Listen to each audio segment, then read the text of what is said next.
television. It was like a public service announcement, you know, and it's like, you got to help these kids, you know, and they show these kids and something's wrong with them. And it's like, they're sewing pants for a penny a day in sweatshops. And I'm like, well, if they're sewing pants and they need help, like, why doesn't one of them sew a message for help into some pants? Especially if they got all day. But knowing us in America, that would just be like a new fashion statement. Like, oh, do you like these new I'm thirsty jeans? What are these? Oh, a lion ate my brother? Ed Hardy? No, Fed Hardly. They're real nice. They're real nice.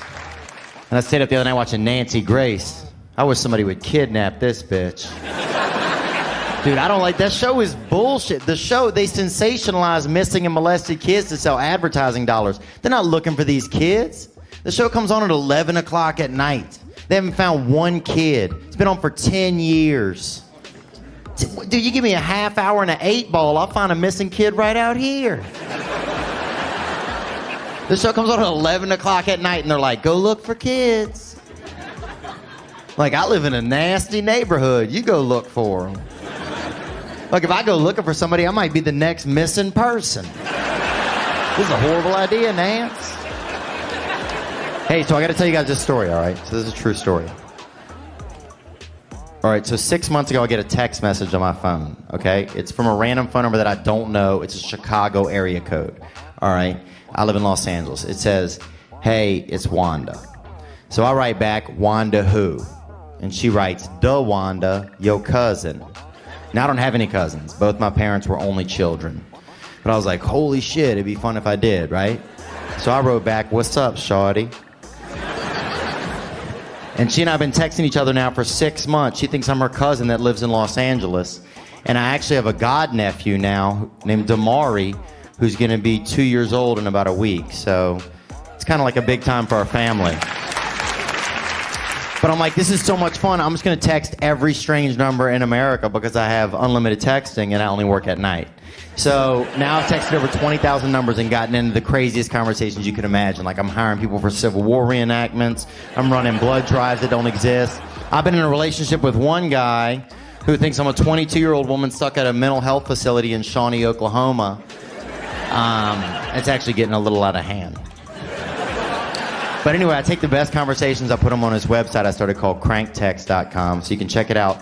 But people are always like, well, where do you get the numbers? And I'm like, well, sharpshooter, you just make them up.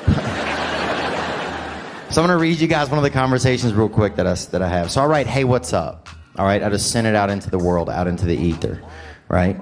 So I write, hey, what's up? This person writes, not much. Sorry, new phone. Who is this? So I said, it's Barry. How you doing? He said, hey, I am good. How are you? I said, I'm great. Got through the surgery fine. He said, Barry, I don't want to be rude, but I'm very bad with names.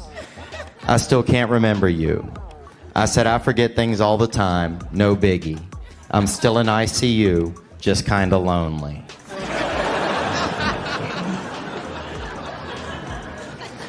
He goes, Barry, I think you have the wrong number, my friend. Who gave you this as my number? I said, I've had it in my phone. You should see the new leg. Fucking technology. Then he goes, do you know what my name is? And I had to guess, so I just guessed Ben. He goes, sorry, my friend, that's not me. But I hope you feel better soon. I said, fuck, man, me too. You ever been through anything like this? Because you got to keep them going. He goes, no, not like that. You'll be okay. I said, I don't know, man. I feel like such a bitch. He goes, shit happens. Yeah, shit like you lose your keys. Not shit like this. I said, easy for you to say. I'm out of fucking leg, homie. Then he didn't write back, so I wrote, I'm sorry, man. I'm just angry. This is hard for me. Do you have any advice? He goes, you will get used to it. Sorry, gotta run. Gotta run to a guy who had just lost his leg in intensive care. That's America.